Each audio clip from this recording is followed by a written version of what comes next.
Welcome everyone to a very special anniversary video.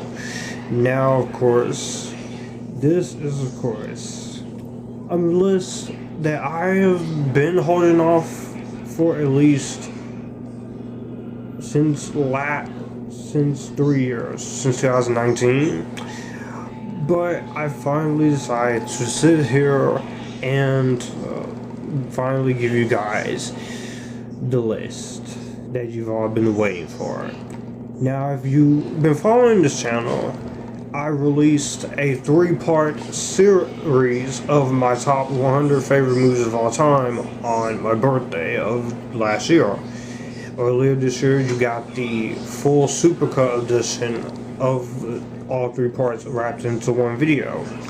So it is with my pleasure that I give you guys the opposite.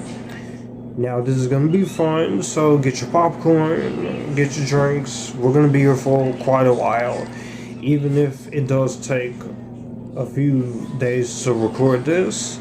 As I'm recording this, I am wearing my SpongeBob shirt, of course, and we're going to have fun with talking about my top 100 favorite movies, or should we say my worst movies of all time, but not top 100. This is all my opinion, so if there is something on here that you like but I hate, or for one reason or other you don't get why I hate it, hear me out. Don't get upset. Respectfully disagree, and also comment your list down below. So, with that being said, let's get into the ranting phase and enjoy the worst movies of all time. Let's go.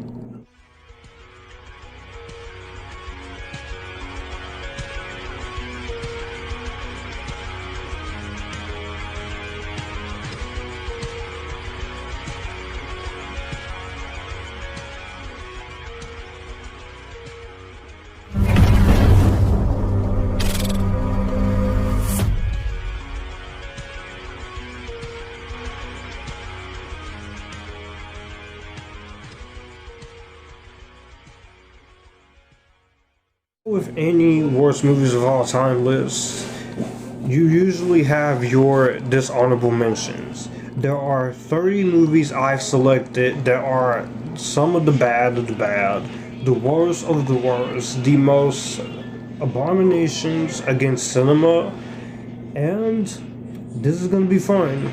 So, before I get into the actual list, let's get into my honorable mentions.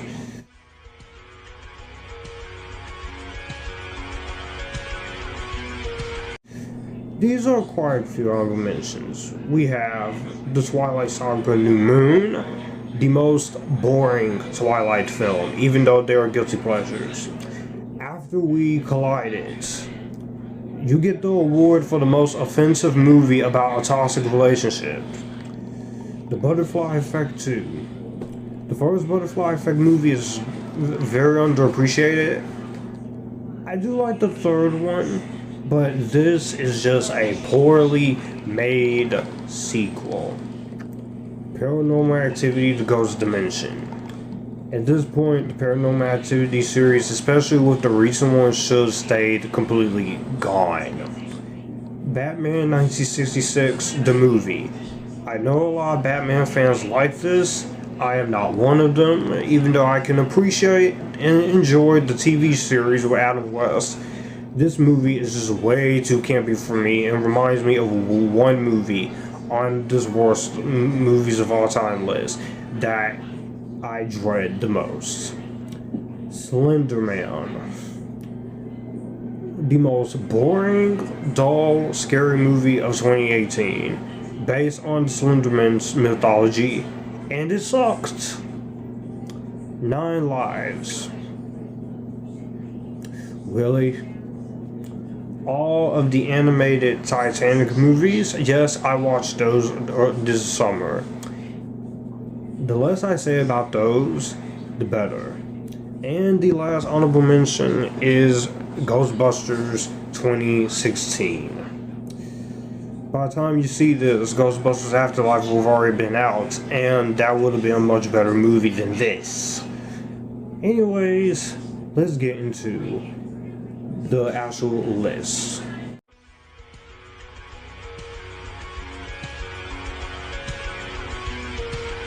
This off with number 3. Don't say it, don't think it. It spreads like a virus. Don't say it, don't think it. It could spread everywhere. I'm not gonna let it happen. Please! Don't say it, don't think it. We have to help them. No, it's a trick.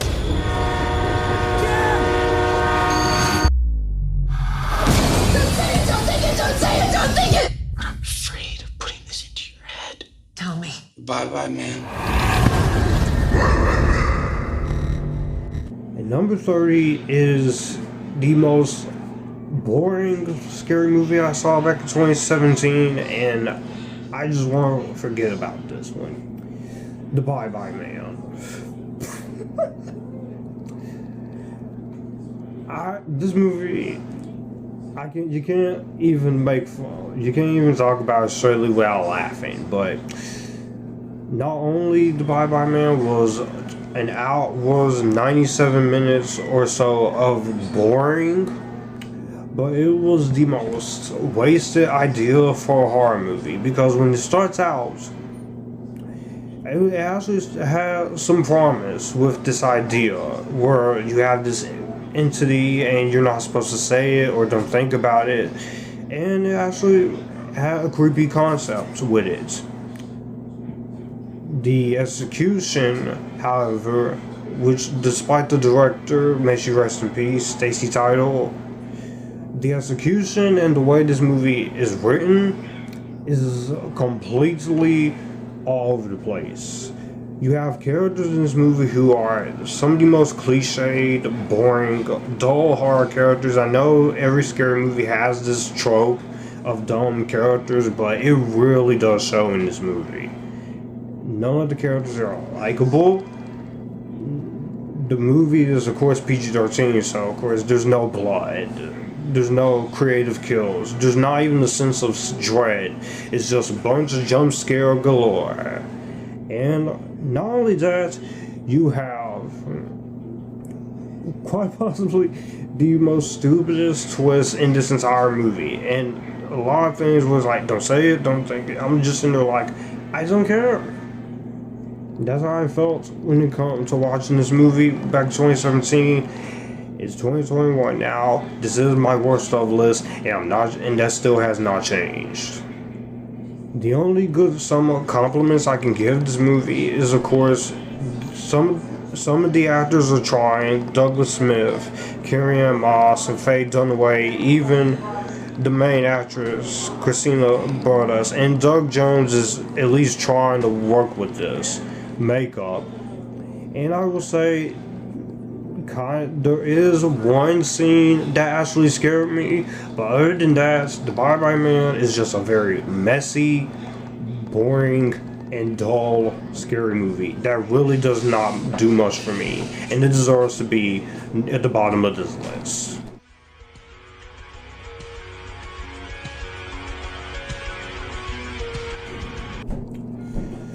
Number 29. Oh yeah, because I'm wearing a sweater. Bucky Larson. I've never ridden in a convertible before. Stand up, feel the breeze. Holy cow! You got bugs in your teeth. Oh, it's still moving! Yeah. Ow! Bucky Larson, born to be a star. Bucky Larson, born to be a star. I watched this recently this year. It was not funny. It was not laughable, unintentionally bad. It wasn't entertaining or the least bit fun. This is just sadly poorly made, or sadly very, very dull. That's how I felt with this. Watching this movie, this was the most dull experience that I had. This is the type of movie that makes you just question yourself after watching it. And Happy Madison, they have a few things I like, but most of the movies they make are pretty terrible. And not only that, the jokes are not funny, the characters are not funny, the one joke premise is not funny, the humor is not even funny. It is all very bad humor. And I almost turned this movie off. It's basically fart jokes and guy jokes. It's just not funny. And also, the script is not very good in this movie whatsoever. The only somewhat competent performances that are good here, Christina Ricci was trying, and Don Johnson was trying, and to a certain degree, Meredith Garagandre and Curtis Armstrong were trying. Everyone else in this movie is either underacting or over. Oh, and Keegan-Michael Key is also trying, but it wasn't enough to sit through all 87 minutes or 97 minutes of this movie. This is just bad on a comedic level, but it's not as bad as my number 28. So.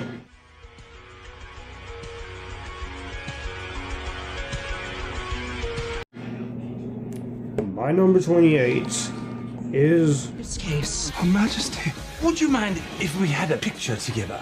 Watson? Who's going to take the photograph? I will take it. You see, it's sort of a self-photograph. He's a real fan. I swear, I never do this. Hey, girl! Hey, girl! Over by the window. Holmes and Watson. I will admit, I do think a comedy with Sherlock Holmes can work. And I will say, watching the trailer a few years ago, I didn't love the trailer for Holmes and Watson, but I laughed quite a few times. Then, when the movie actually came out, this movie was so badly received by people that this movie caused a lot of people to walk out of screenings. It caused this movie to get the Golden Raspberry Award. This was, I don't know what happened here, because you have Ethan Coen, not that Ethan Coen from the Coen brothers. He directed Get Hard, which was a movie that I was actually entertained by, and he wrote Madagascar 2, Tropic Thunder, and Men in Black 3. 3 movies I actually don't mind. And you have a talented cast of actors. You have Will Ferrell, John C. Reilly, Rebecca Hall, Rob Brydon, Ralph Fiennes, Lauren Lapkus.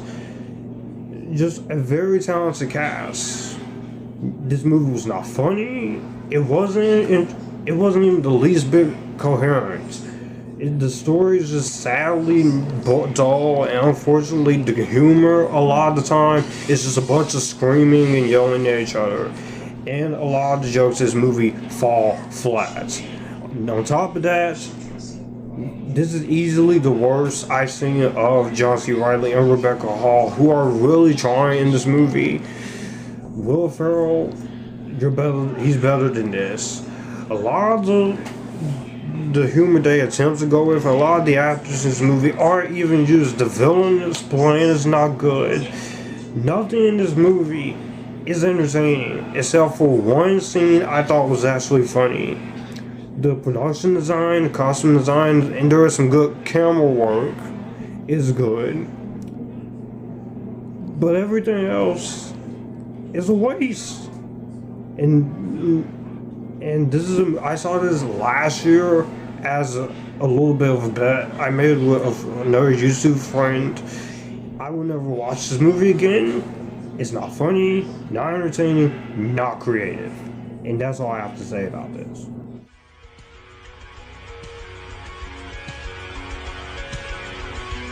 Number 27. Foodfight. Watch the tail. Sorry, Charlie. Taste that!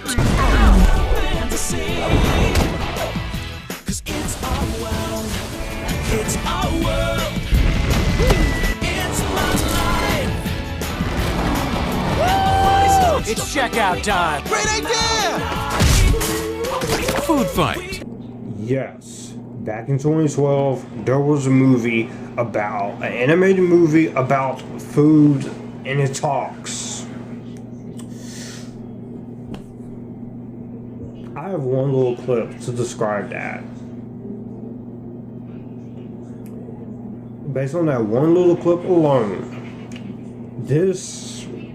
I heard that this is one of the worst movies ever made, but I was not prepared for actually sitting through it and watching it, because I'm gonna tell you right now, Foodfight is not funny. It's not. This is not a very good movie, alright? This is definitely one of the worst movies of 2012 and one of the worst movies of last decade for sure.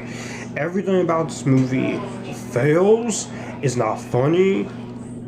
The animation is really bad in this movie. This is very bad animation. It is so bad that it doesn't even look like a finished film. Say whatever you want about the Emoji Movie, and yes, that movie is higher on this list, but at least this movie, at least the Emoji Movie, and even Into the Spider-Verse felt more like a finished product with its animation. The animation in this movie here is bad. On top of that, you have a well-rounded cast, including such as actors like Hilary Duff and Charlie Sheen, Wayne Brady, Evan Longoria, even the legendary Christopher Lloyd and Chris Kattan, and they're all wasted on their talents are all underutilized with a very bland script. There is not a single redeeming quality. Not even the music is all that redeeming. And this is how you know this movie is bad. When the producer of Mortal Kombat Annihilation and 2021 Mortal Kombat goes off and does something completely bad and irredeemable as this. One of the worst animated movies for sure, and definitely one of my least favorite movies ever.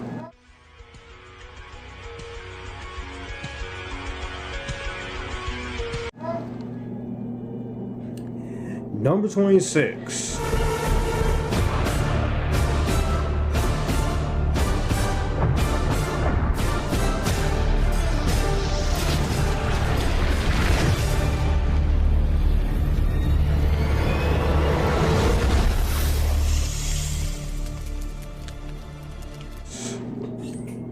M. Night Shyamalan, you're a great filmmaker. You do have your misfires, but The Last Airbender. I am a fan of the Nickelodeon Last Airbender TV series. I love the Last Airbender TV show. It's great. All 3 seasons are great. It's like the characters are great. You have fun personality. You have a sense of charm. You have some good character and emotional moments.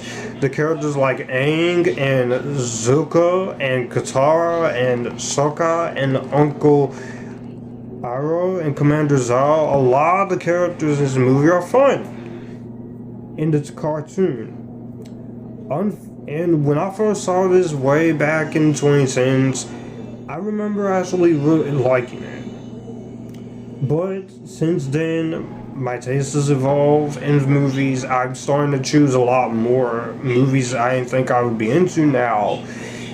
And looking back at this is easily one of M. Night Shyamalan's worst films. I do like M. Night Shyamalan as a filmmaker. Unbreakable is my favorite of his. I love Split, The Glass, The Visit is decent. I'm one of the few people who didn't hate Old. But The Last Airbender is definitely what happens when you don't have people who care about the source material. You get a movie that not only disrespects the legacy of the TV series, but also finds every single excuse in the book to disrespect the names of the characters by not pronouncing their names right. Instead of Aang, instead of Aang, or Zatara and Zuka. I'm sorry, it's an Aang, not an Aang. I know how people speak differently, but for goodness sake, have some respect for the names of the characters.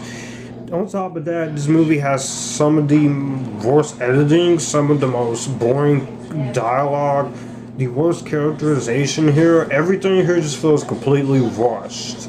And on top of that, it feels like they just hacked into this movie and knew it. I can't even tell if M. Night Shyamalan is a fan of this. This is, even he regrets this movie, and a lot of the actors and filmmakers involved have regret this movie. The one good things I'll give you is, I will say, the visual effects look good for a $150 million budget, good production design, and gorgeous cinematography by the late Andrew Lesnie, but all completely wasted on this, whatever is this supposed to be. The Last Airbender is definitely one of the worst cartoon to film adaptations. I will never watch this movie again. It's a good thing there was not a sequel to this. I do hope one day someone who is a fan can make a really good Avatar The Last Airbender movie, because it will be better than this. Or this whole Netflix show could be better or worse.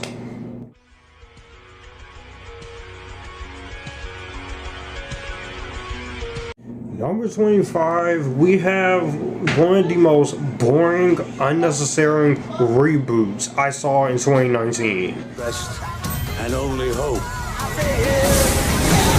I thought we were supposed to be fighting monsters, not working with them.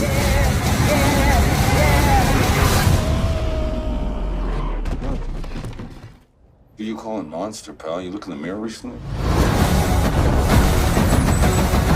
Sorry! I interrupt! On the contrary, you've arrived just in time.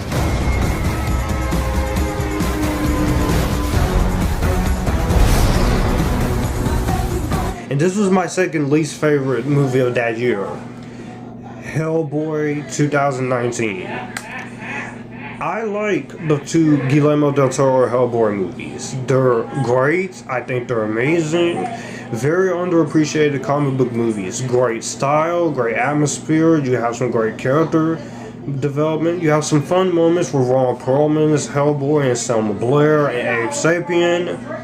So it was very disappointing when I heard that there was not going to be a third movie. Instead, we were going to get a reboot of this.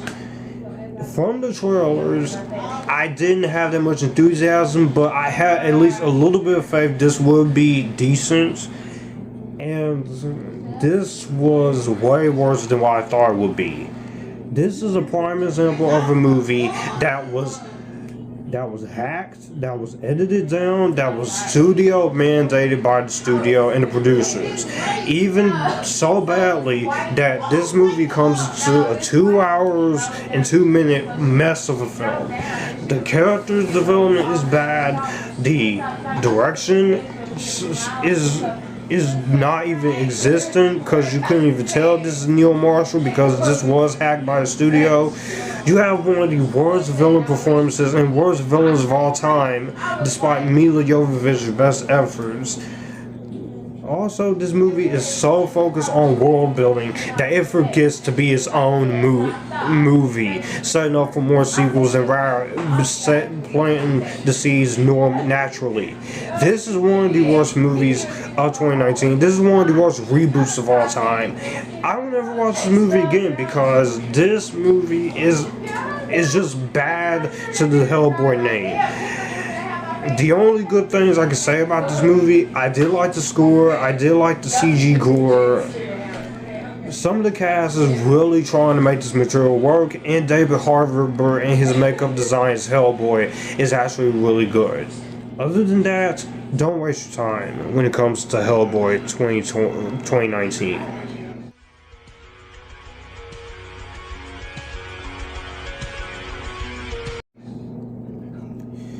Number 24.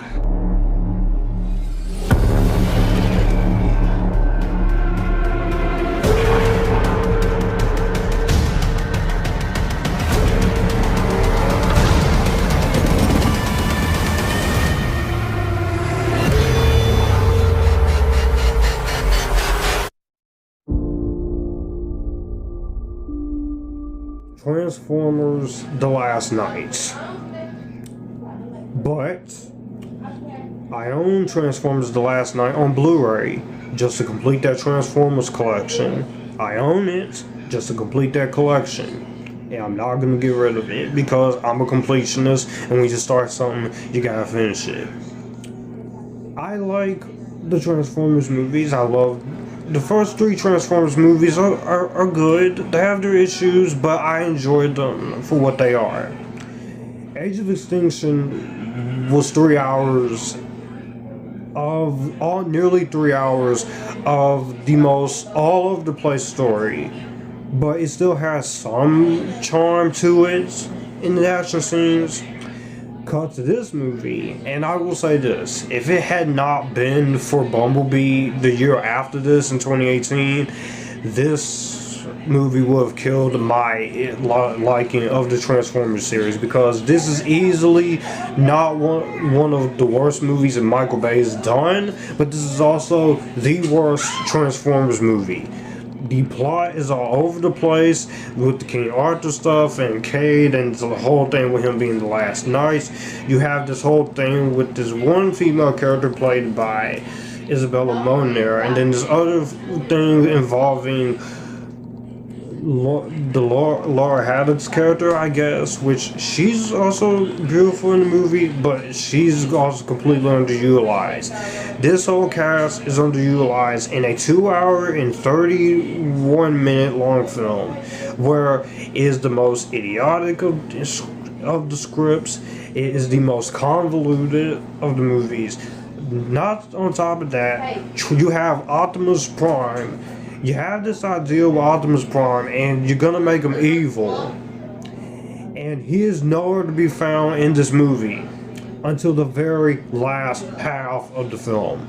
So for the entire movie, aside from other Transformers, Optimus Prime, your lead Transformer, is nowhere to be found. Megatron is once again just Megatron. Then once again, the humor is not funny anymore with Michael Bay, and it is plain to see that Michael Bay's heart is not into these movies anymore. It really is showing, because this is definitely his worst directed film. The actors are good, it has good camera work, good action scenes for when you can see them, and good special effects. But between all the bad I just mentioned, the constant aspect ratio changes from the widescreen to the IMAX aspect ratio every 5 minutes to the point where it gives you a headache, and the whole fight between Bumblebee and Optimus Prime that tries to go Batman vs Superman routes, and then the most easy offender. This movie has 6 different editors. Not 1, not 2, but count 6, counting 6 film editors to try to edit this most complicated, convoluted mess of a film. I really hate Transformers The Last Knight, but I will only go. The only thing that keeps me from hating this even more than I do is that it has some decent performances, some good action, and some good visuals when you can see it, and those little 3 things does help this make me go to select scenes of the movie, and it does help this movie be a time waster. But watching this as a whole, it's excruciatingly painful.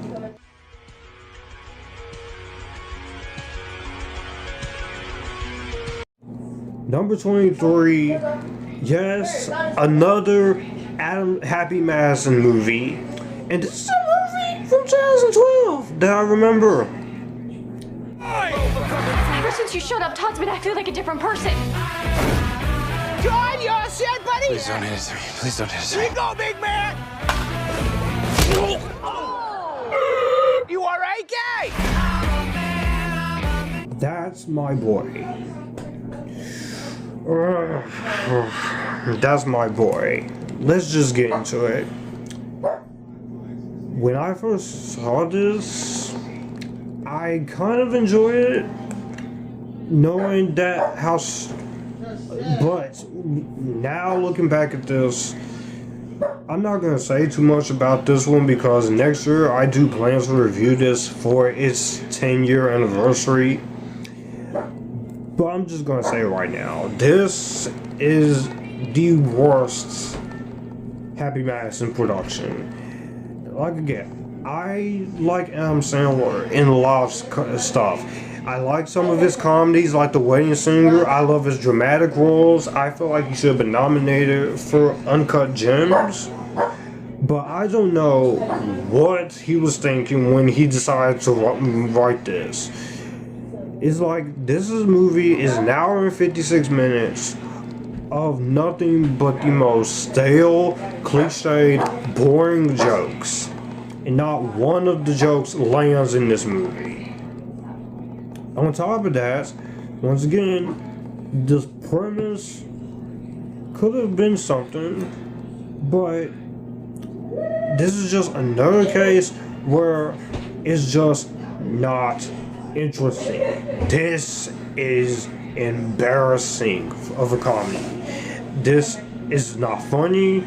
A lot of the jokes are not funny. A lot of the things that they're trying to get out of the way and promote is not cool. And it just clearly goes into some directions that I cannot stand.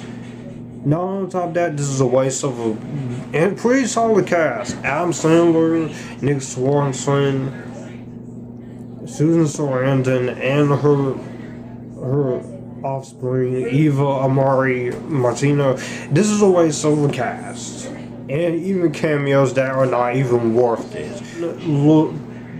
Thing in the beginning that I thought was kind of funny. I'm like, okay, I chuckled there.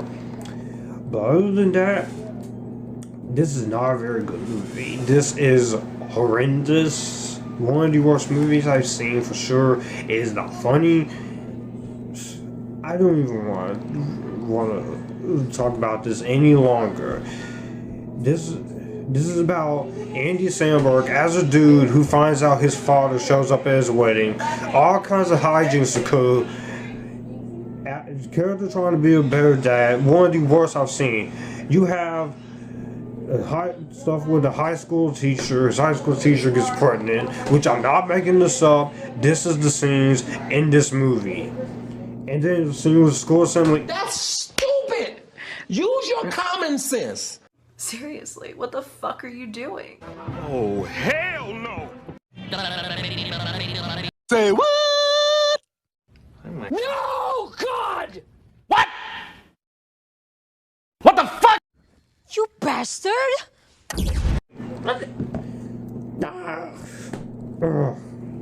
Move on. Move on. You should be ashamed of yourself!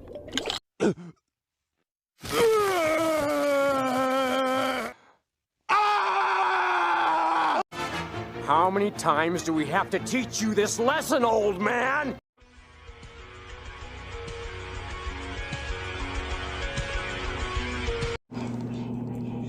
Continuing with the worst of all time with number 22. You are tearing me apart, Lisa! Hey, Danny. Where's my money, Danny? Put the gun down. What the hell is wrong with you? Just shut up. Hey! Get out of this world! The Room, a film with the passion of Tennessee Williams. Here's a clip from this movie. Not shoot, I did not hit her! Yep, Tommy Wiseau with his so bad is unintentionally funny, The Room. This movie is awful, is bad on a filmmaking scale in terms of direction, writing, acting wise, and even film wise. But this movie is so unintentionally funny that I love it. This is one of the best so bad is good movies I've seen, and I have a lot of fun watching this. Now don't get me wrong, of course the acting from all the way around is unintentionally bad. The camera work, of course, isn't pretty lackluster. The editing, of course, you do get the same shot over and over again, and the crazy, weird music, even special effects wise and direction wise, this is bad. But the thing that gives us a slight edge over movies like That's My Boy and Transformers 5 is that this is actually funny.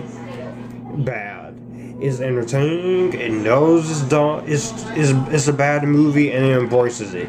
Tommy Wiseau is hamming it up, and it's just entertaining. Now, this is a bad movie, of course, so I still do have to put this on the worst movies of all time list, but I would be lying if I didn't say I didn't enjoy this. I do enjoy this. This is so bad it's good, and it is entertaining for that. So, in a lot of ways, you do earn my respect for it. While you're still a not very good film, I can say that I can tolerate this. It's even for how bad it is.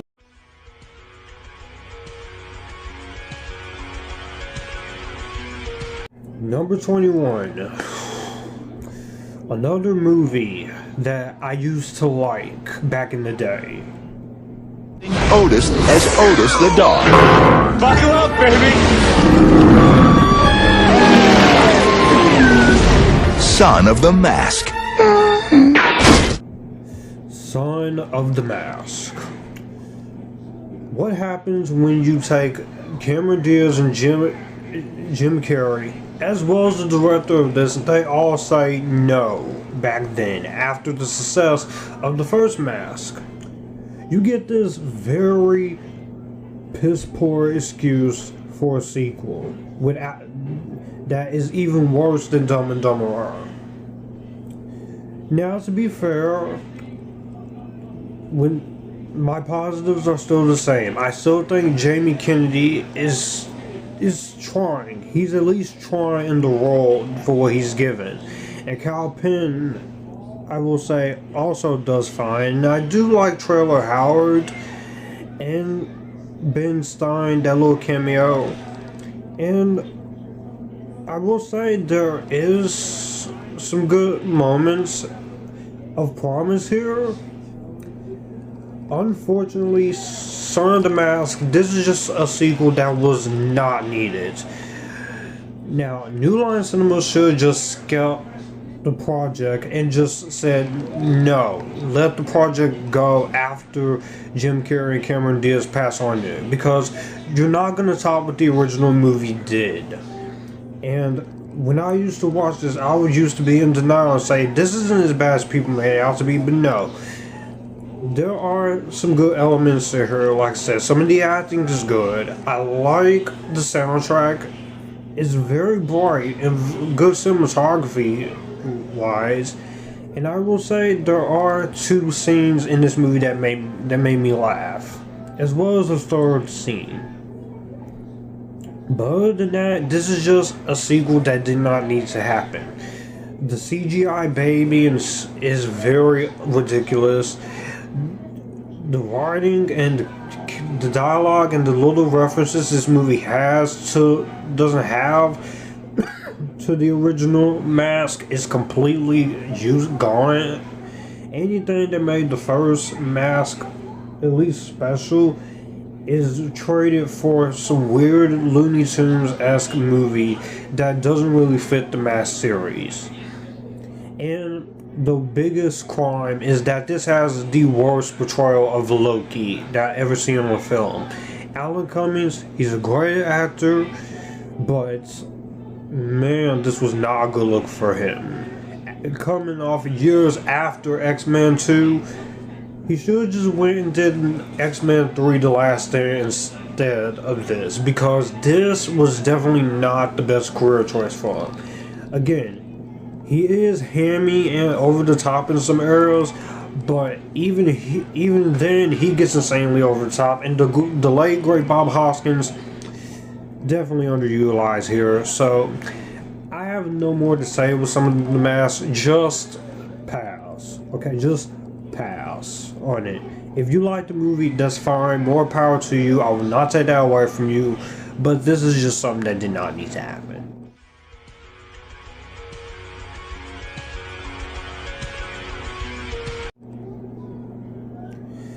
Number 20, we have another one of many superhero movies that's going to be on this list, and that is, of course, the 1987 Pieces of Crap from DC, the first attempt at trying to do a Superman-related spin-off, and that is Supergirl. And introducing Helen Slater as Supergirl.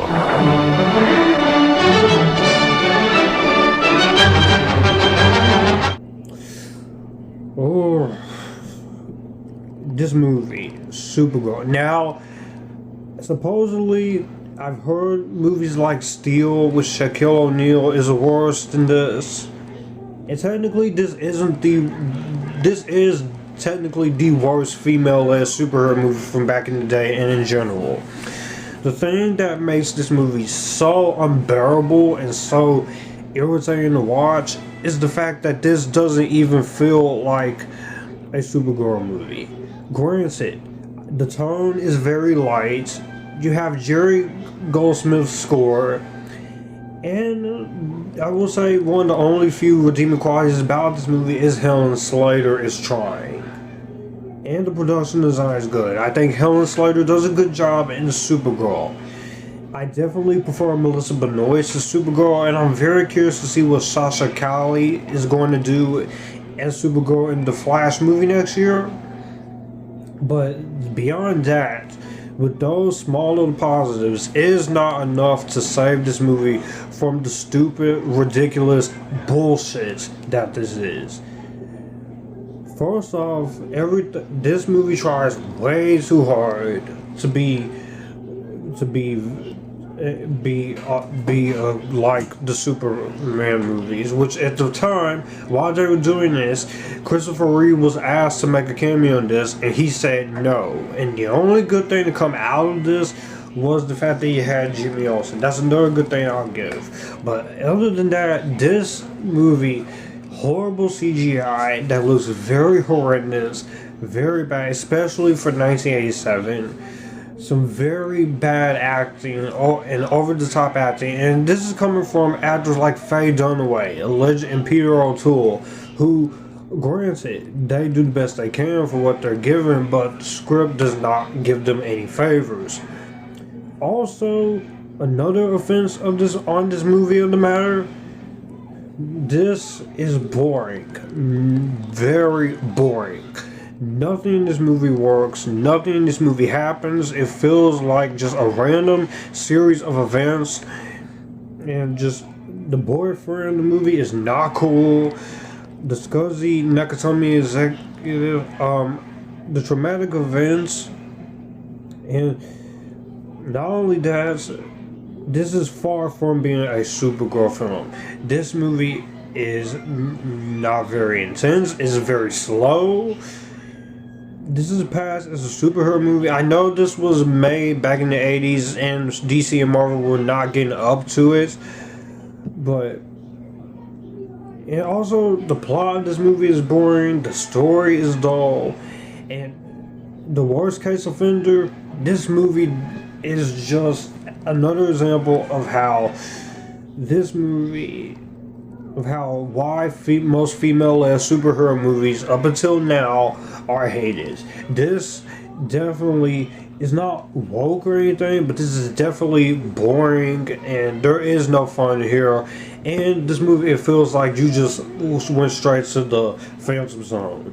Now, I have reviewed most of these bad movies, so there will be a playlist in the description and in one of the cards for the rants, or in the movie reviews playlist. But the fact that this is one of the first female-led superhero movies back in the late 80s, and the fact that this tries so hard to be canon with the Superman franchise, absolutely not.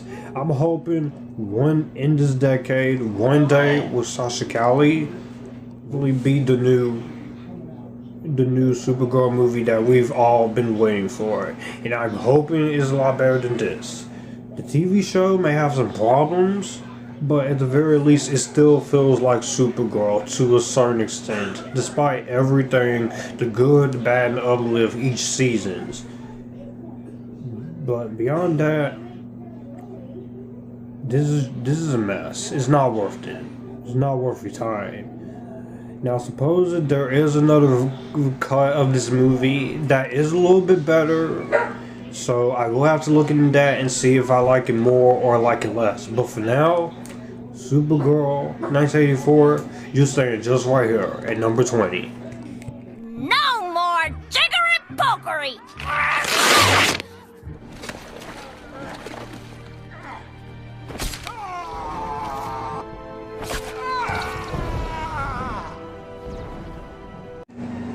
At number 19, continuing on with the worst of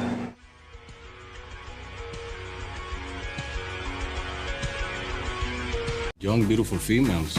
Just to be safe, I should maybe go kind of hide in the jungle. No. Your poofy face will protect you. I have some angles that would, like, really surprise you. Like, what? Sitting on the throne. Snatched. This came out in 2017 on Mother's Day, and I remember watching this from Redbox. And my review of this movie is still up on my channel. I still remember how unfunny, how uninteresting, how boring this was. Technically, it's not the worst comedy movie in the world, but it's still really bad. Now, when it comes to Amy Schumer, I did initially say she's not funny, but I've grown to like Amy Schumer a little bit. When you watch her stand-up stuff, I think she's really funny. Goldie Hawn, this was her first movie after a very long hiatus. She's one of the few things I did not have a problem with in this movie, besides a few jokes that made me laugh. It's a well-shot movie, but the thing that kills this movie for me, and the reason why this is number 19, is just that a lot of the humor in this movie is not even funny. This movie is not even funny. I didn't laugh once when it came to some of the jokes with Amy Schumer. The whole freaking thing with them going to a mother-daughter retreat was very disinteresting. This movie was so slow. Not to mention, this movie is just so full of itself. This movie is trying to be so freaking meta with its humor that it forgets to actually make me laugh once in the movie. And while I don't find Amy Schumer's character that interesting or funny in the least bit slightest in this movie, she is a funny actress, and she can be good if you give her the right material. But this is just another comedy that was just flatlined in 2017, and for good reason. And it's sucked!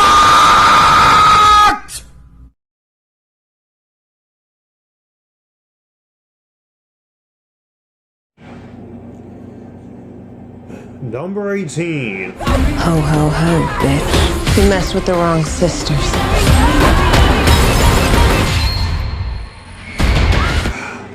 Black Christmas 2019. Say whatever you want about the 2006 movie, but at least that movie, while it does have some stupid things in it, while it is a flawed movie, at the very least, it was trying to be a movie, and it was trying to be an entertaining Black Christmas remake. And I have seen the original last year. I love the original Black Christmas. This is living proof of a movie that was not rushed, thought, written, produced, and made not only to make money, but just to preach an agenda. That's what this movie is. This movie is just Agendas Are Us, the movie. This movie is not scary. This has nothing to do with Black Christmas at all. There's no Billy, there's no Agnes, there's no connections to the two remakes at all. This is just a poorly made remake that is rushed, that is boring, that is lazy, that is cliche, that is uninspired, and the worst case offender, heavily offensive to the male community. Every scene in this movie, including from the first frame of the movie, is just, let's find every way possible to bash the male characters in this movie. The main villain of the movie, by Carrie Elway's, great actor, but very terrible villain, very laughable, and his motivation is just freaking nonsensical. The way that these female characters are written and the way they treat The male characters in this movie are foolish. A lot of the men in this movie are assholes except for two. One of them is a nice guy with glasses, and the other who actually has the nerve to call him out. That was my favorite scene in this entire movie. As far as the scares, nothing is scary in this movie. There's no blood in the movie. The movie is heavily PG pussified with this PG-13, so you don't even see how the characters die. The performances are lackluster at best, with the exception of Carrie Elways, who's hamming it up, Imogen Poots, who's really trying, and Brittany O'Grady is also trying. But this is a movie that was so bad that if I could redo my worst of the decade, I easily would have took Venom out and put Black Christmas in number 2. This is Black Christmas 2019. This is a movie that I will never watch again. This movie is a movie that don't see myself going back to. I've made my peace with this movie, and I'm done.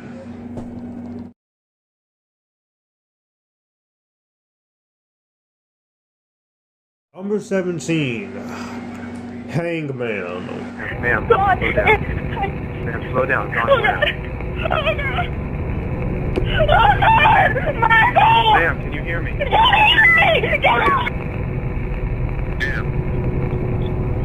Ma'am. Can you hear me? Ma'am. Ma'am. Can you hear me? Ma'am. Ma'am. Good Lord, another boring ass horror movie that I saw in 2015. Are you little? What the hell? Stop acting so stupid! Bullshit. That's how I feel. Total fucking bullshit. Bullshit! That is bullshit! With my family. And this was way back in 2015. My sister, she bought the DVD of this movie and said, let's watch this. Let's all get together and watch this. So, we watched it, and with the time I watched this, of course, it was the school nights. So I was still back in school back then. And from beginning to end, I have never been so bored by a scary movie since I watched The Bye-Bye Man, and since, you know what, The Empty Man, to his credit, while it was a slow-paced movie, I give that movie credit for trying to be ambitious. This movie, however, I don't know what this was supposed to be. This was just boring, not interesting, and it's not scary. The characters are bad, the directing is terrible, the way they try to build up everything is terrible. The killer and the whole entity that's supposed to attack them is terrible. The only good thing about it is that the movie is actually somewhat well shot and is decently acted by the actors in this movie.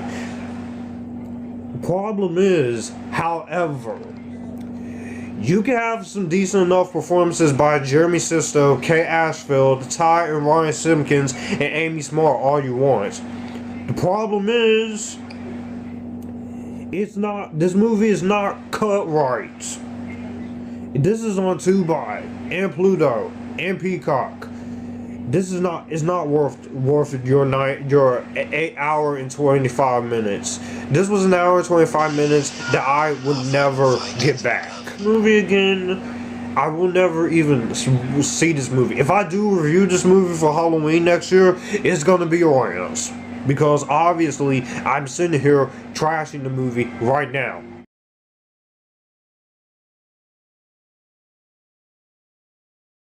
Coming in number 16. Oh, Batman. Batman and Robin. Brother, will you help me? Arnold Schwarzenegger, George Clooney, Chris O'Donnell, Uma Thurman, Alicia Silverstone. A Joel Schumacher film. Strength now. Partners? Partners. Courage always. Partners. Family above all. Batman and Robin. You can hate on Batman vs. Superman all you want to. You can hate on this new Batman movie that's supposed to come out and you want to.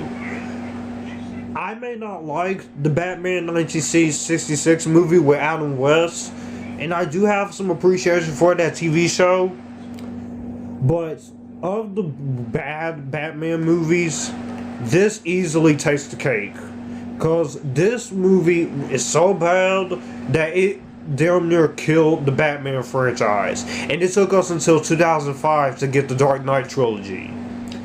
So I am grateful that this movie did get us to that point, but at the same time, that does not save you from being on the worst movies of the list, because I enjoy the two Tim Burton movies. I am actually a fan of Batman Forever, and by Joel Schumacher, may he rest in peace.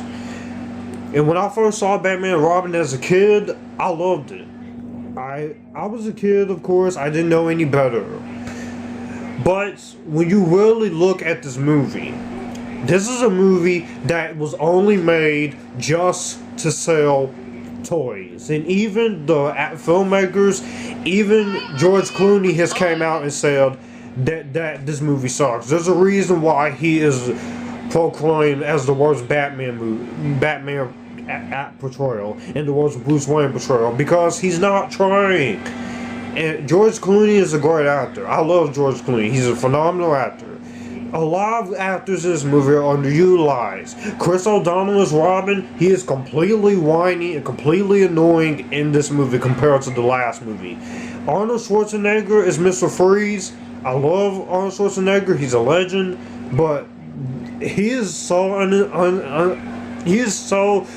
entertainingly bad in here that his performance is actually funny, with the ice puns that have to come out of his mouth. That's another thing I'll give you, is that this movie is kind of unintentionally funny. Alicia Silverstone is Barbara Wilson, Batgirl. No connections to Alfred. No connections to Commissioner Gordon. There's no freaking accent when it comes to this character. Good actress, but not much to her. And the only person in this movie I actually think knows what kind of movie that she's in was Uma Thurman as Poison Ivy. This is the wrong movie to put Poison Ivy in, but this is the only thing we'll see of Poison Ivy besides the Gotham TV show until we inevitably get Poison Ivy in live action.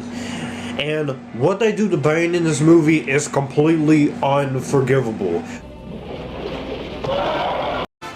How many times do we have to teach you this lesson, old man?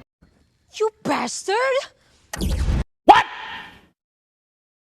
What the fuck? Please, you still can't see what you did wrong? The bat shots, the bat ass shots, the cross shots, the freaking... all this stuff in the movie, even the dialogue in this movie is bad. That's stupid! Use your common sense! This is definitely one of the worst superhero movies of all time, and for damn good reason. Batman and Robin is bad, but it's not as bad as number 15.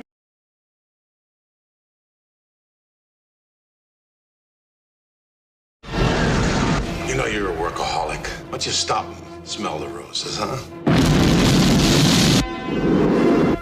Superman 4, Christopher Reeve, Gene Hackman, Jackie Cooper, John Cryer, with Mariel Hemingway and Margot Kidder as Lois Lane.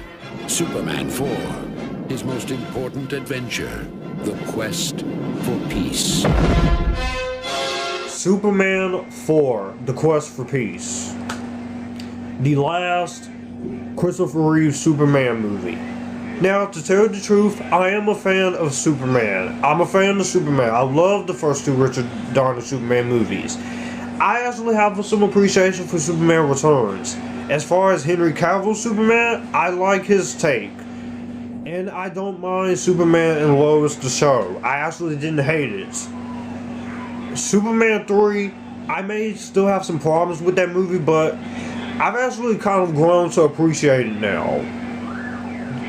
This, however, Oh, so this puts a freaking frustrated look on my face every single time I think about this movie or even look at people talk about this movie, because this movie, you went from great amazingness from 1978 to 1981, then a flawed but entertaining third entry to a very poorly made finale to Christopher Reeve's era. And that's a shame too, because Christopher Reeve actually had a good story for this in mind when you think about it. The story about this could be actually interesting. Where did you go wrong?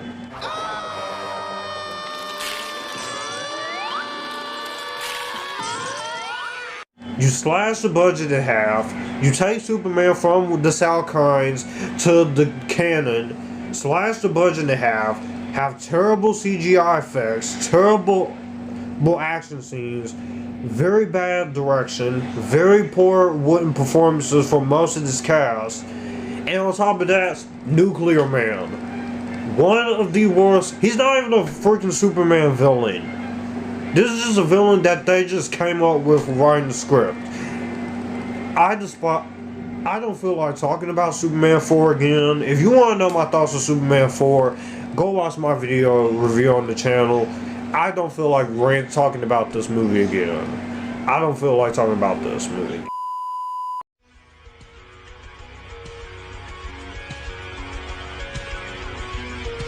Number 14. Matthew McConaughey of A Time to Kill. Renee Zellweger of Jerry Maguire. Are you having fun yet? Texas Chainsaw Massacre, The Next Generation. Texas Chainsaw Massacre, The Next Generation. We're into the shit now. Texas Chainsaw Massacre, when it comes to the Texas Chainsaw Massacre franchise as a whole, it is a mess of a franchise. There are some movies in the series I like, and there are some movies in the series that I hate. I love the original Texas Chainsaw Massacre. Texas Chainsaw Massacre 3, I actually don't mind. And I have a soft spot for the 2003 remake, which is my favorite, and the 2006 prequel, The Beginning. Kick-ass. Leatherface, I think, is okay. Texas Chainsaw 3D, it is god-awful, but it's kind of unintentionally funny. Say what? And that's what saves that movie from being on this list. And Texas Chainsaw Massacre 2 is just not a good sequel. Considering the fact that their original first movie was scary, and this is a prime example of a fourth movie that is completely horrendous in this franchise. I was close to putting The Exorcist 2, The Heretic on this list, but I have to go with my guts. And Texas Chainsaw Massacre, The Next Generation, is the bottom of the barrel of this franchise. You have Leatherface in this movie, which I don't know what he or she was supposed to be. We live in a society of laws. You have these characters in this movie that are completely disinteresting in this movie. Renee Zellweger and Matthew McConaughey, they don't want anything to do with this movie, but they are somewhat trying to work with the script that is there. And the kills are horrible, the direction is horrible, the story that they decide to go with is horrible. That's stupid! Use your common sense. And it just frustrates me how one of the creators of this movie, Kim Henkel, goes from an incredible 1974 bona fide horror classic to a very bland second movie to this mess. This is a train wreck of a movie. This is a train wreck. But it's a train wreck you kind of have to see to believe. But at the same time, I would not recommend seeing it, because this is easily the stain of blood of this franchise. And I will never, ever see this movie again. Oh, fuck off!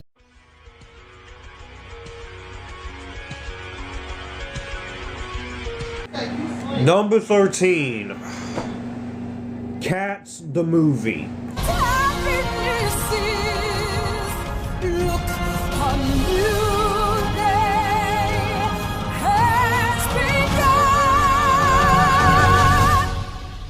Are you going to try for a different life? A new day has begun.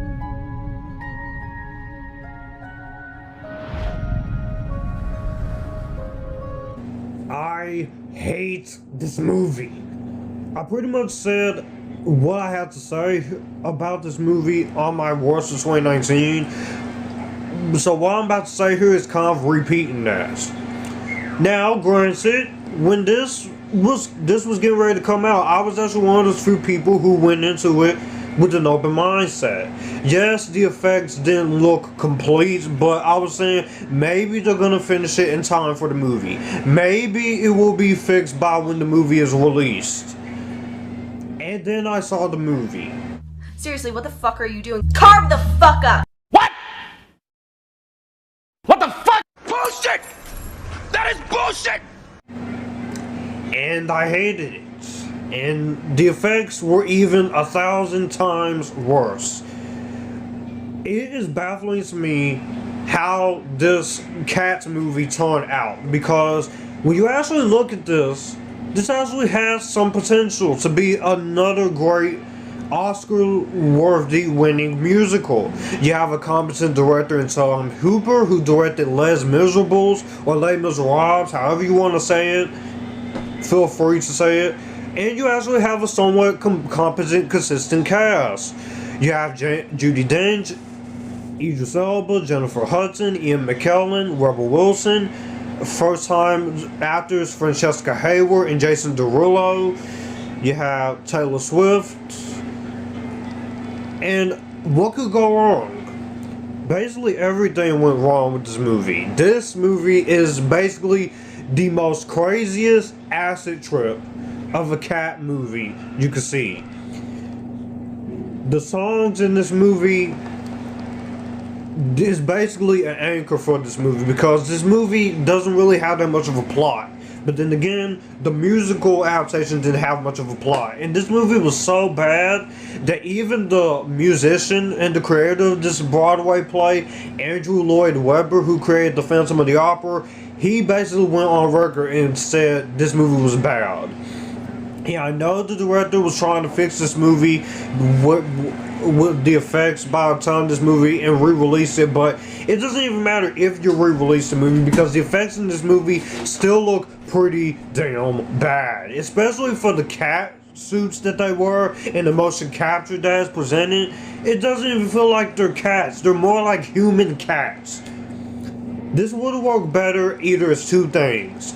This would have worked if you would have the actors in the cat costumes, or this should have been a flat-out animated film. And so many talented actors are wasted. Idris Elba is even wasted in this movie, and I like Idris Elba. I love Taylor Swift. I love Jennifer Hudson. I like Jason Derulo. I like a lot of this cast. And James Corden, I'm sorry, he is not that good of an actor for me. I don't even think he's that funny. Not even in the Emoji Movie, he was the worst. He annoyed me there. The only movie I actually didn't mind James Corden in was Into the Woods, because he was actually playing a character in that movie. And Taylor Swift is. How do you have one of my favorite musicians and one of the most beloved pop singers in this movie, and she's only in the movie for one scene?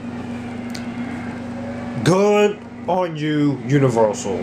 This movie is one of the worst musicals out there. Definitely one of the worst movies of 2019, and one of the worst movies ever made. You get nothing. You lose. Good day. But if you had to watch this movie, if I had to recommend the acid trip this movie is, do one of two things. Either you could basically hide, or you could actually be drunk on a medication to understand what the hell is happening. Other than that, Cats, Fuck this movie. Fuck Cats.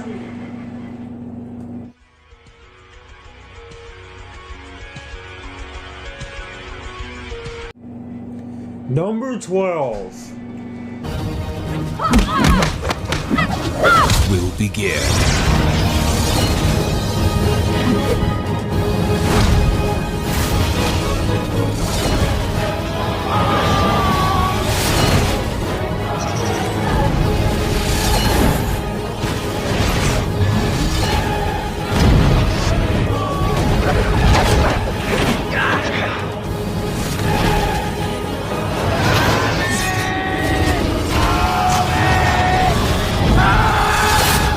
Dragon Ball Evolution. Dragon Ball Evolution. Holy shit. I'm not that immersed into the Dragon Ball mythology. I've seen a few episodes here and there, and I've watched a lot of the Dragon Ball movies last year. To know who these characters are. This movie is prime example, just like The Last Airbender, that if you don't give a fuck about the material or the source material or the property or the lore, you get bullshit like this. Correct! Oh, hell no! You get nothing. You lose. Good day. I remember when this came out, and I thought the movie was okay. But growing up, this now, when I'm an adult, why? This is one of the biggest insults to the Dragon Ball legacy. This movie is so bad that nobody is trying to make another Dragon Ball movie ever again. This movie is hated by not only fans, but also people who are not big into Dragon Ball Evolution. And critics even hate this movie. Everything about this movie is terrible. The way they choose to present Goku is terrible. He didn't even know what a girl is. They make it to a teen angst, boring ass, lame ass martial arts drama that is so boring, not interesting, so very bad, so bland in this movie. Everything about this movie is bland in this movie. This movie is so horrible. This movie is non-existent. It's not creative. It's not awesome. It's not epitastic. It's not even the least bit interesting. Everything about this movie sucks. This movie is bad. From the characters are terrible. The way they present Goku is terrible. The effects are terrible. This is a loony live-action version of this. The action scenes are underwhelming. It doesn't even feel like the fucking thing. What the fuck are you doing? Seriously, what the fuck are you doing? Carve the fuck up! That's stupid. Use your common sense. I know I'm cursing in this movie, but this is one of the worst anime film to TV adaptations for sure. Even the creators hate this movie. Akira Toriyama hated this movie, and the writer, he apologized for this movie. So thank you. I accept your apology, sir. This is a movie I will never watch this movie again. There is only a few things I like in here. I like the score. I think Emmy Rossum is trying. I think Jamie Chung is trying. But Dragon Ball Evolution, this is horrible. This is horrible.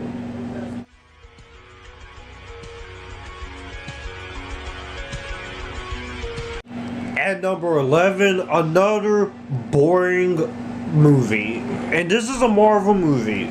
This is not the only one. Oh, God. FBI, drop your weapon! You're fighting a war.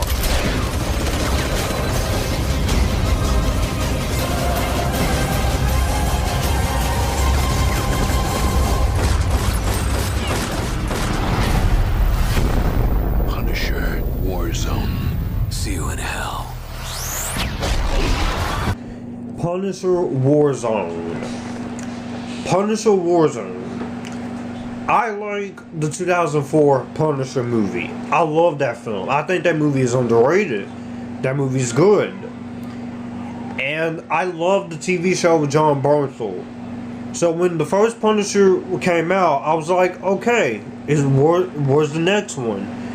And then I remember seeing the trailers for this when I was younger, and advertisements, and there was no Thomas Jane, there was no Jonathan Hensley attached.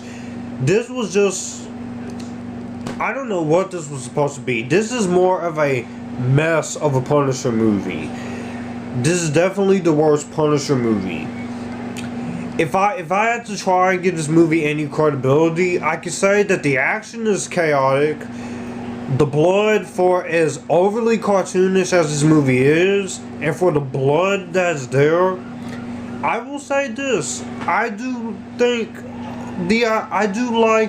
the action scenes here, and I like the idea of Frank Castle fighting on this war with crime and corruption, and fighting the character of Jigsaw. But this doesn't even feel like a sequel to the film. Everything about this movie is just completely useless. The action is bad here. I think Ray Stevenson, he's a good actor, but I didn't think he's very miscast as the Punisher. This movie is also excessively overly violent here. This movie even gets to points where it's so disgusting at points.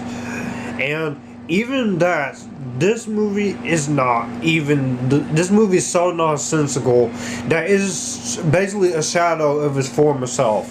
The villain is disinteresting, the action is disinteresting, even the direction and writing and some of the other characters that they have in this movie, who are all played by decent actors, good enough actors, are completely wasted.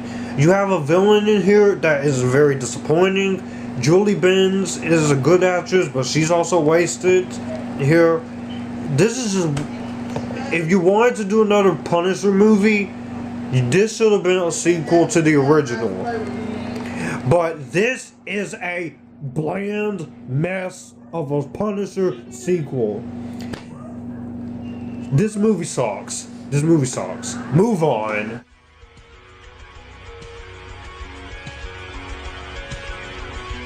Now we're kicking into the top 10. Oh, music. And I'm actually learning how to love because I love her.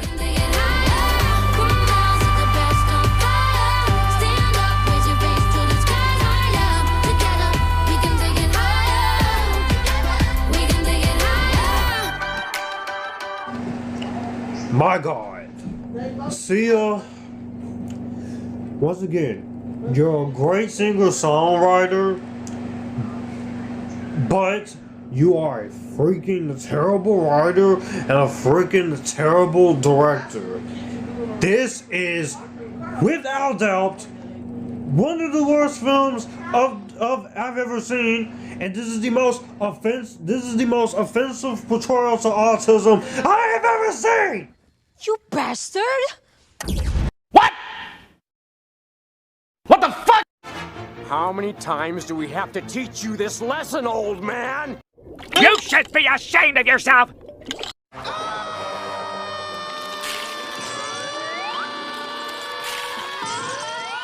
What the fuck? Hey! You should kiss me. Fuck off, Tessa! What the fuck? How could you do that? What the hell? Bullshit. That's how I feel. Total fucking bullshit. Bullshit! That is bullshit! This movie is so offensive to the autistic community that this movie is so bad. This movie has been ripped apart by the autistic community, by the community of people in film. Even fans of Sia has came out and said this movie sucks. Maddie Ziegler herself even despised this movie. Good for you, Maddie Ziegler, because you know why? This is not going to kill your career. You're a well-known dancer and actress. You're going to go on and do better things. Sia, I don't know what you were thinking about this. The only good things I can say about this movie, Maddie Ziegler is trying, and I will say, of course, that I do think Leslie Jr. is trying, and the choreography is well done. Everything else, from a directing standpoint, from a technical standpoint, from the production to the costumes to the makeup to the soundtrack to the editing to the characters, are terrible.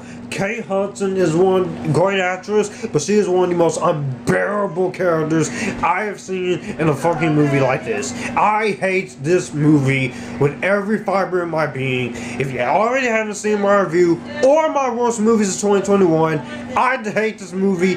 Fuck this film. Move on. Stay away from me. Police, get what you fucking deserve!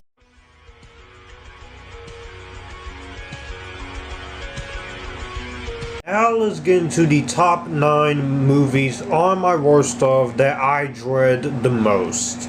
Kicking it off with number 9, and that is Fantastic Four 2015, or Fan-Four-Stick, or Lame Four-Stick. Say yes.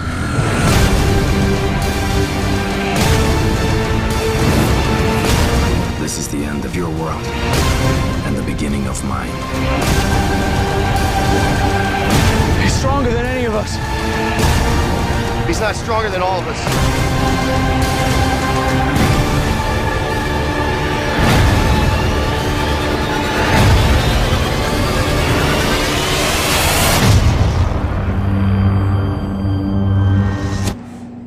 Now, Fan-Four-Stick, this is the living proof of a movie that was rushed, that was drenched, that was completely destroyed in the case of studio interference.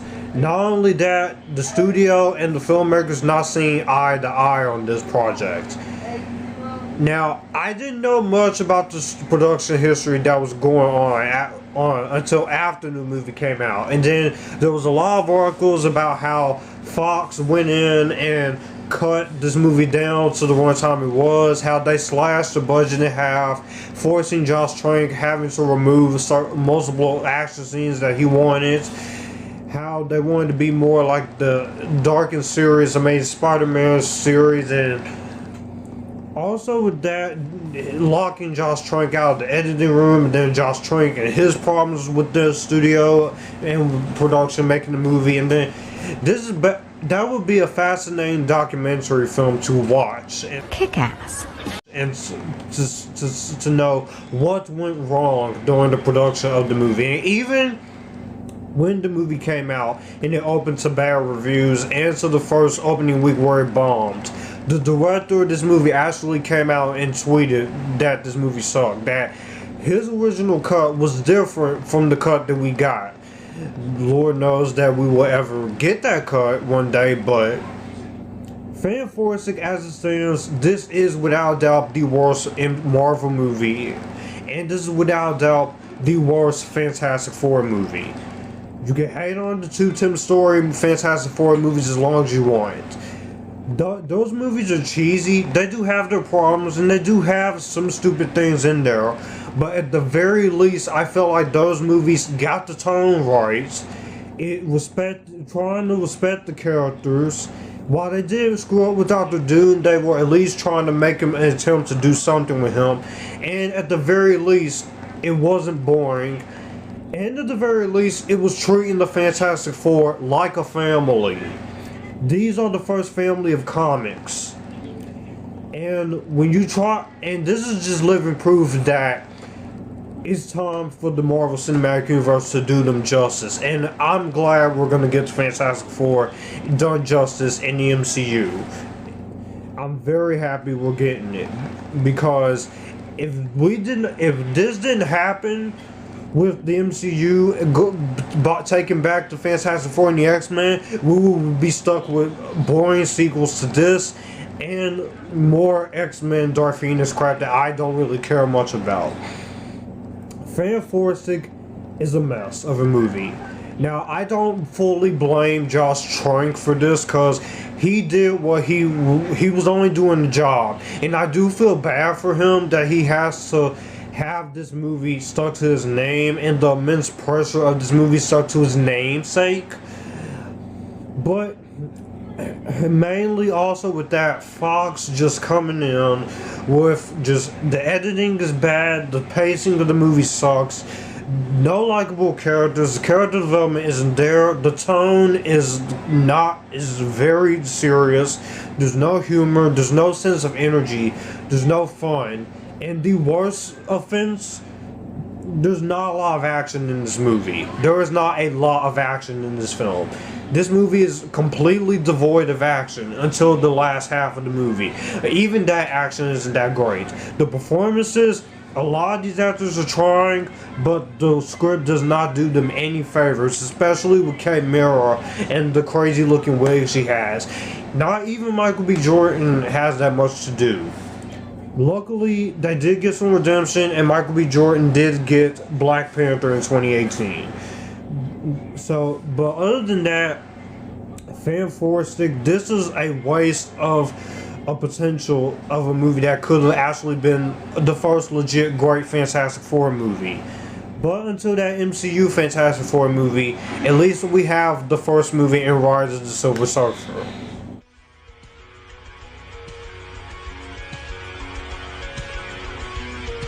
Number 8. Alone in the Dark.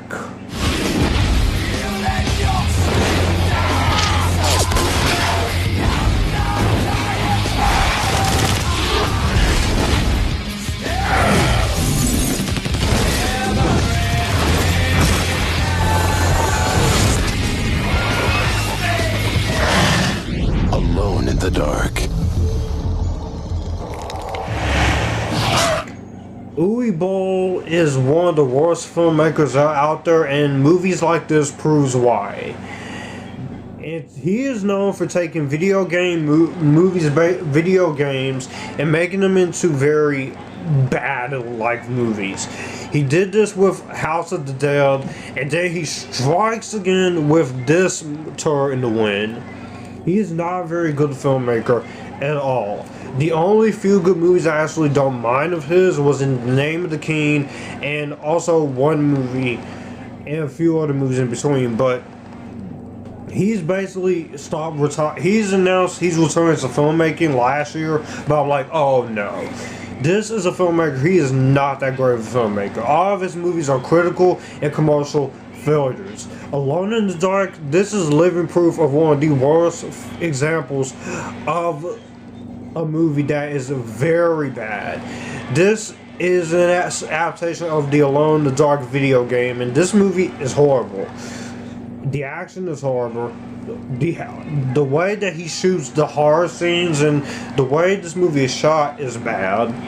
The performances are all around bad, with only two actors I feel like are trying, which is of course Brendan Fletcher as the cab driver, and Christian Slater is actually really trying his best.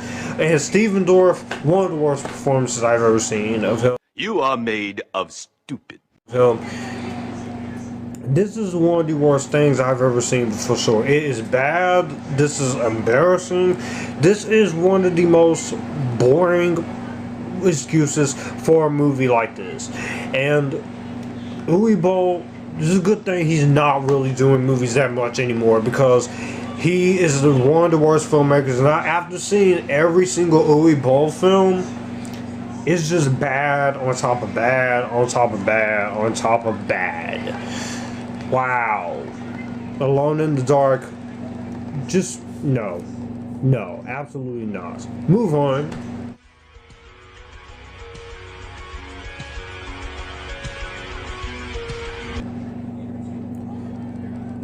Number 7. A lot of you girls and a lot of you after-naters are gonna hate me for this, but I don't care. Careful. Something's going on, but it's not what you think.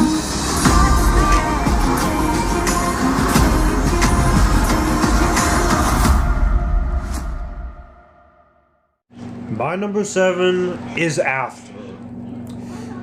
I am not a fan of this After franchise. I hate the After franchise.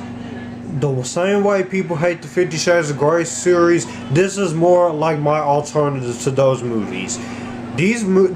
But of the After movies, after we collided and after we failed, this is the most tolerable one in the After series. But with that being said, this is still not a good film. One, the characters in this movie are not very good. Hardin, your main character, through this entire movie, he's very stoic, very controlling, very manipulative. He's toxic, he drinks a lot. He's the bad boy of this entire story. He's basically the Christian Grey of this After franchise. And he's based on Harry Styles' One Direction fan fiction. This character, Hardin, throughout all these 3 movies, is so unlikable that there's not a single redeeming thing to like about him. Only because he's hot. Whoop-de-freaking do. What the hell? You should be ashamed of yourself! Doing? Seriously, what the fuck are you doing? Carve the fuck up! And when you get to your main female character, Tessa, she's not much better either. It's worse. It's so much worse. At first, when the first movie started out, I was like, okay, she has some sense. She's not going to talk to this guy. But then she starts skipping classes, skipping homework, going out to parties, and just freaking goes out with this boy. Oh, because he's hot. When you, at the same time, you have a boyfriend here who, yes, he might be a little overprotective, but he's only trying to look out for her. I'm sorry, these characters, this is the most toxic romance I've ever seen. No, God! No, God, please, no! No! No! No!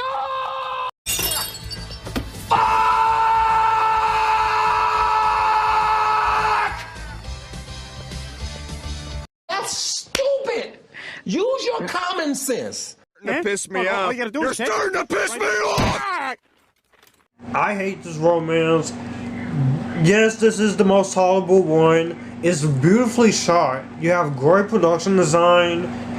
And I will say it is it is shorter, and I will say there are a few decent performances here, but that is not enough to keep After from being on this worst of list, because anything good means nothing when the rest of this franchise gets even worse.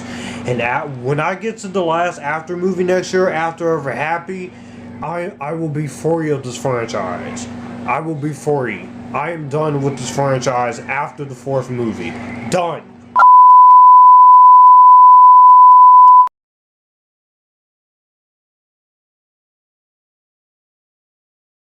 Coming in number 6, Green Lantern. Blackest night. No evil shall escape my sight. Let those who worship evil's might beware my power. Green Lantern's light!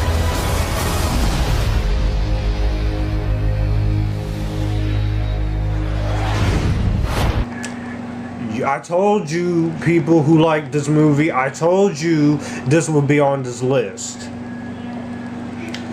Green Lantern, this is another one of the biggest wasted potentials from DC or any superhero movie, because Green Lantern is a character who is destined for something great on film and in live action and in cartoons. And Green Lantern, we don't see a lot of Green Lantern stuff nowadays, and this Abomination proves why.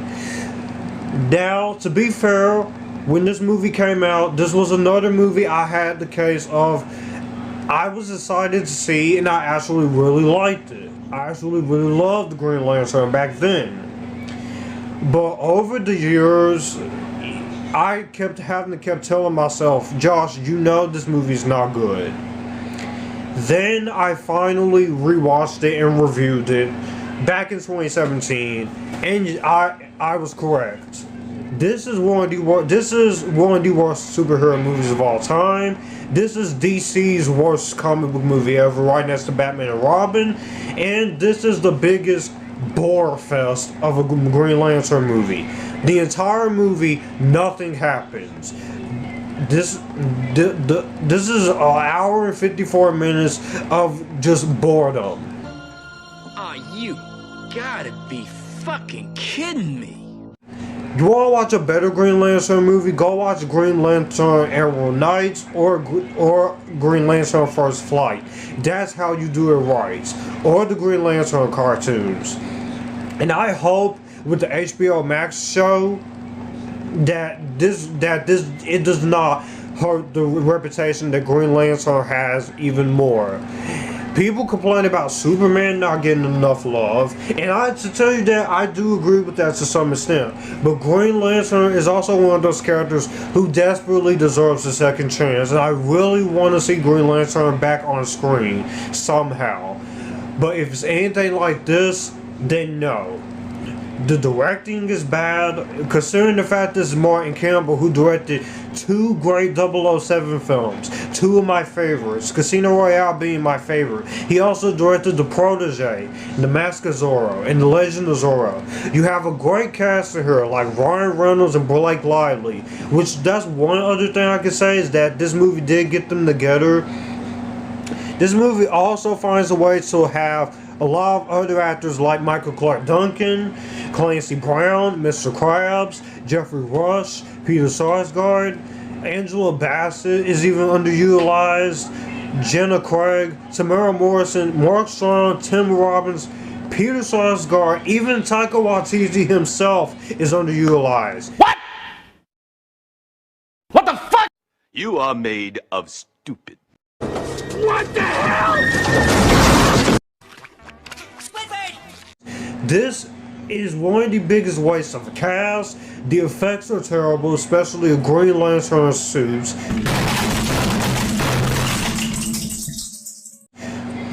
The only effects I think look good are on some of the other Lanterns themselves and the world of the Green Lanterns. The villain is atrocious. The screenplay is bad.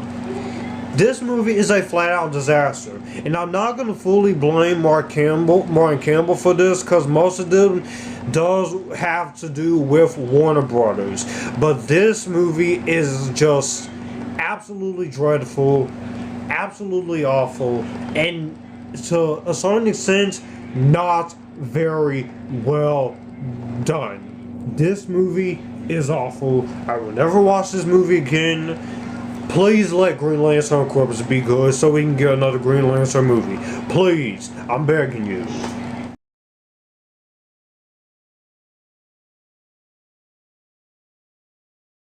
Coming in number 5. Now we're into the top 5. Meant to have more than just one emotion. Where am I? Candy Crush. Divine. Sweet. Tasty. Delicious. Oh, I'm never eating another piece of candy ever again. High five, don't do it. Don't you do it. It's already been in there once. Okay, son, what do we do after we go potty? Should we wash our hands? We're number 2. The Emoji Movie. You bastard! Get what you fucking deserve! You gotta be fucking kidding me. What the hell? How many times do we have to teach you this lesson, old man? I heard this movie was bad back in 2017, and for the longest time, I stayed away from this movie. But last year, I was challenged by a YouTube friend of mine, Kenneth, who is a very cool YouTube friend, by the way. Go check out his channel, of course. I knew this was going to be bad, but I was not prepared for how bad this was actually going to be. And after sitting through the Emoji Movie, all 1 hour and 28 minutes of it, this is nothing but product placement for Sony Pictures Animation with all these social media platforms. That's what this is. And it's SUCKED!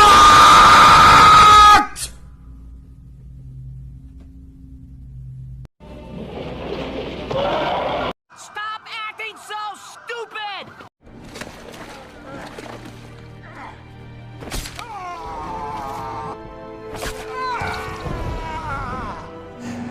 This movie is nothing but product placement.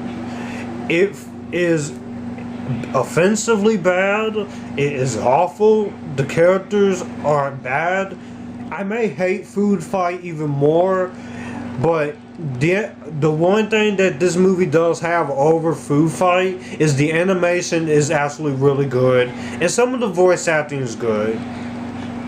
There is also one scene that I actually had laughed at and I actually had fun with, and that was the Just Dance scene involving the voice of Christina Aguilera. I'm gonna be the first girl to win. Was that not clear without the bam? Yeah, okay. BAM! What? Correct! That's it. Everything else in this movie is not good. You have once again, there's a waste of a cast here.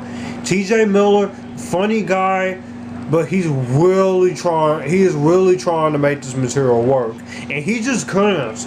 You got people like Patrick Stewart in here, and he's underutilized. What? What the fuck?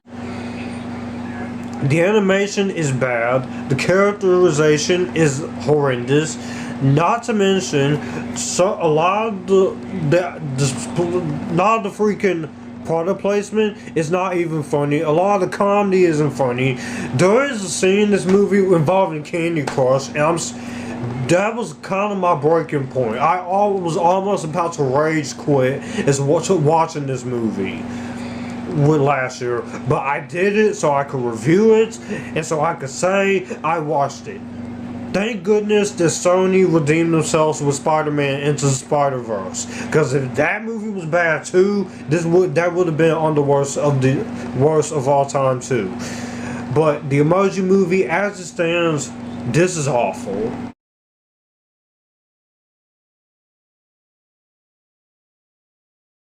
Coming to number 4, another Sony project, Jack and Jill.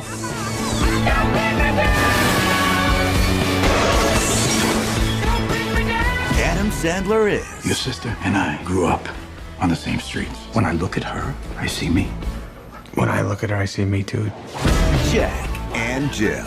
Do you and Daddy have twin powers? Some twins can feel when the other one's hurt. I didn't feel it. A little harder. No, Jill, stop it. He's kidding. What? Oh! Do you hear that, Daddy? I actually did feel something there. Pride in my son. Look, I like Adam Sandler. He is a funny guy, and he's a very good actor, especially in his dramatic roles. But this is complete and utter horrendous.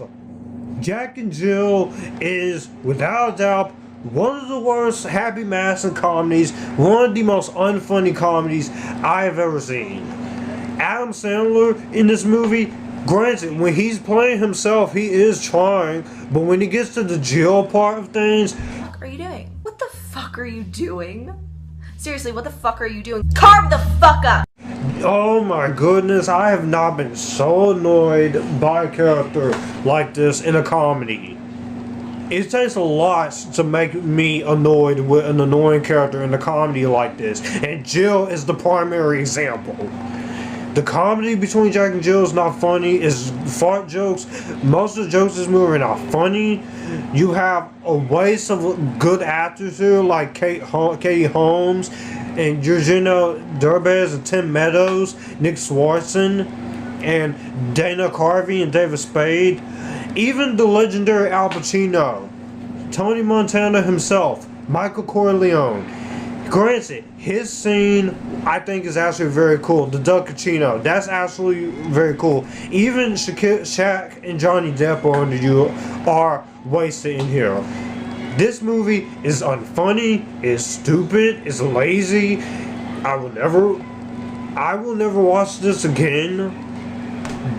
But at least I'm here reviewing it. If I do review it as a solo movie, it's gonna take a lot out of me to get a full review of it to you guys, because watching this movie is like being stuck in the times loop in the Phantom Zone. You're stuck there, but with no way out, and that's what this is.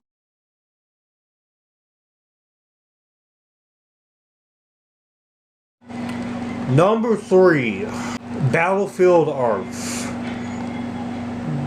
Very infamous for being one of the biggest box office bombs of the 2000s. John Travolta is an actor I also very much respect. Grease, Saturday Night Live, Pulp Fiction, Swordfish, so many great performances. Granted, he does have a lot of bad movies. I haven't seen Gotti, but this is easily his worst performance here. And it is beyond belief that he fought so hard to get this book made into a film. And of course this deals with Scientology and stuff, of course. I'm aware of that. Even going as far as putting his own money up for this movie. And it definitely feels like this is a film that is just boring. 21 years later, this is definitely one of the worst sci-fi movies ever made. Everything sucks in this movie, from the Dutch angles, which this movie definitely has. Every 5 minutes, every scene in this movie is a Dutch angle. Nothing is a normal frame. The cinematography is awful. Well, we'll show you, old man! There he is! Go get him! The effects are horrendous for the budget it has. The locations look nice. The creature design is bad. A lot of the performances in this movie are very bad. It's even going so from Barry Pepper, who as the first movie as a lead, he's really trying to make this work. So is Forrest Whitaker in this movie. You also have Kim McCall, Sabine, Kasanti, even the late Kelly Preston is wasted here. But the biggest example of this is John Travolta's awful but truly unintentionally hilarious performance as the villain. Every time he's laughing or giving a villainous monologue, it is hilarious. The music is one of the only few things good about it, and so is the few action scenes that you do get, but this is a movie you truly have to see to believe, to understand how this got made.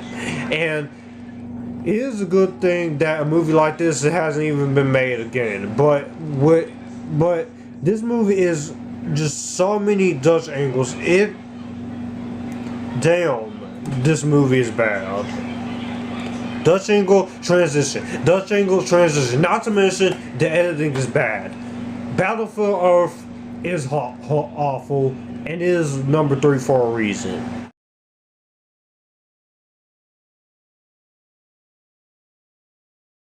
Number 2, movie 43.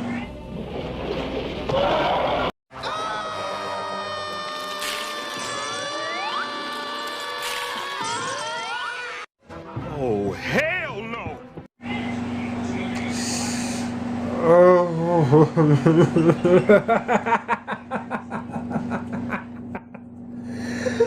I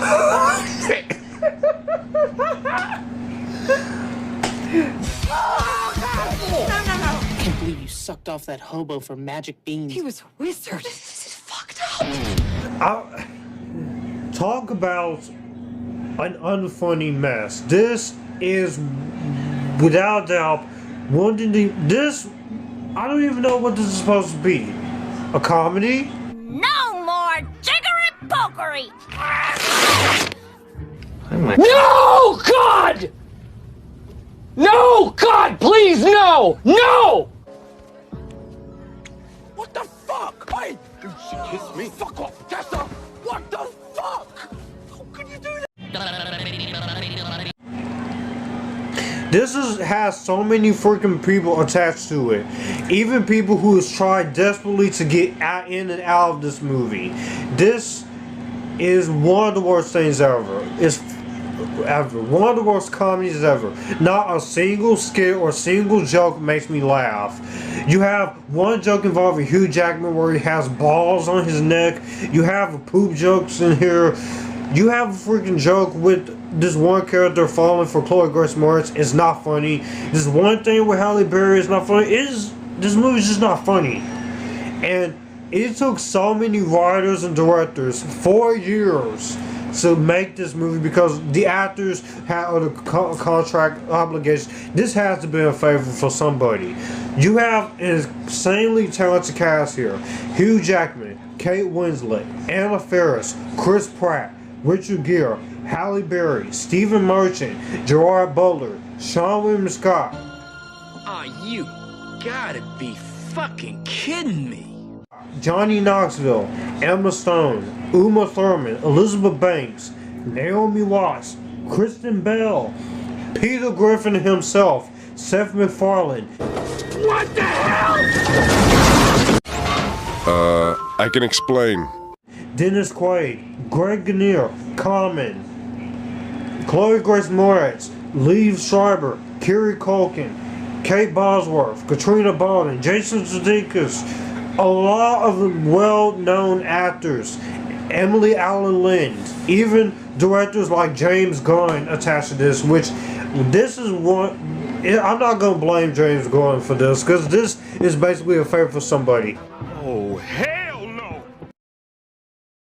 Let's continue this conversation in private, Patrick. I think some people are eavesdropping. Well, how rude of some people! That's stupid! Use your common sense. He got redemption with Guardians of the Galaxy and Slither, and of course the Suicide Squad. This movie's not funny. This is just an hour and some odd minutes of what is the most unfunniest thing we could put together in 90 minutes, and this is one of the worst things ever. When I really hate movie 43, and this is bad. But it's not number one, so that's a good thing. Now I know what you guys are about to say. What could be your number one worst movie ever? I'm about to tell you, so get your pitchforks and torches out to anyone who could kind of like this movie.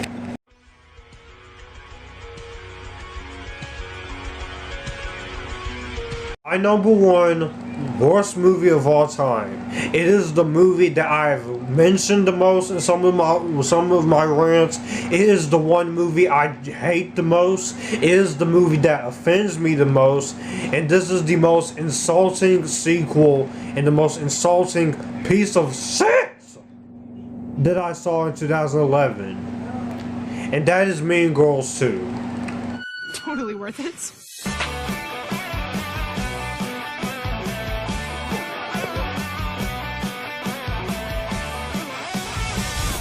Alright, shake hands.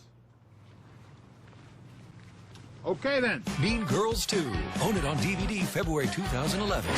Peace out. Mean Girls 2 is the prime example of a sequel that I find to be heavily insulting. As a fan of the first Mean Girls, I was curious about this when it first was announced. I was like, oh, they're doing a sequel to Mean Girls. But then I watched the movie, and Mean Girls 2 is awful. There's no Lindsay Lohan, there's no Tina Fey, there's no Rachel McAdams, there's no Amanda Seyfried, there's no Lacey Chabert, there's no freaking Mark Waters directing or Tina Fey writing this. This is just a shot for shot, scene for scene, word for word, line for line, same Disney Channel made version of Mean Girls 2. That's only reason to exist is solely to ruin everything great about the first Mean Girls. The first Mean Girls is amazing. They have great characters, you have great writing, you have likable performances here. What does this movie have? Aside from a few jokes And aside from a few performances like Megan Martin, who's really trying, Jennifer Stone, who's trying, and also Tim Meadows, is good seeing him, and he does try. Mean Girls 2 is a mess. This is a mess of a movie. Correct! Oh, fuck off! Bullshit! That is bullshit! What the fuck are you doing? Seriously, what the fuck are you doing? And also, this is an insult to the first film. It has no connections with the first movie. There is a reason why a lot of the cast members, including Lacey Chabert herself, hates this movie. There is a reason why even fans of like me hates this film. Mean Girls 2 has no reason to exist whatsoever. I've reviewed this film. I will never watch this movie ever again. I will never add. There's a reason why this movie is not in my collection, because I'm not paying cheap money for a sequel that I don't care about. That's how I feel about Mean Girls 2. It is bad on a filmmaking level, jokes level. It is bad as a sequel to the Mean Girls. If you are a fan of Mean Girls 2, I'm happy you like Mean Girls 2. I'm glad you're a fan of Mean Girls 2. I'm just cannot get into it. It's not funny. It's not as interesting. It just, every time I watch this movie, every time I even think about this movie insults. This movie frustrates the shit out of me. It frustrates the shit out of me to the point that this even got made without any sort of connection to the first Mean Girls. This should have just been put on the development floor. Movie should have been freaking shelved. Buried alive, never to be found again. Mean Girls 2, fuck Mean Girls 2. Fuck this movie. Holy, get what you fucking deserve! You get nothing! You lose! Good day! Okay, so with all my ranting and raving, I very much thank you all for watching this worst movies of all time list. This was a lot of ranting and raving and some cursing, but we got through it, and I'm very happy for you guys. Thank you guys for watching this. Let me know in the comment section down below what are some of your worst movies of all time. If you would like to see my top 100 favorite movies of all time, it is definitely in the description box down below. All 3 parts and the Supercut edition. Thank you guys for sticking with me for 6 years. I very much appreciate your comments, your love, your share, your enthusiasm. Because of you guys, I'm able to keep doing this. I'm very happy to be a part of this YouTube community with you guys. I'm so glad that a lot of my subscribers, you guys have been a part of my Epictastic community. In the comment section down below, spread your ranting thoughts on each of these movies down below. Let alone do a video response. Share your own video responses. Share your least favorite movies of all time in the comment section. It could be a top 10, top 20, top 30, top 100. All my social media links are in the description box down below. If you'd like to send money to my Cash App, it is there in the description box down below. All my social media links are in the description box down below, as well as my merchandise store, as well as my Amazon wish list if you'd like to buy me anything from that. Be sure to hit the subscribe button and the notification bell to get notified when new videos like this are up. Otherwise, you guys won't be able to get notifications for this. Be sure to like this video, comment down below in this video what you think, share this video and help this video grow and help this channel grow, because it does help with the algorithm.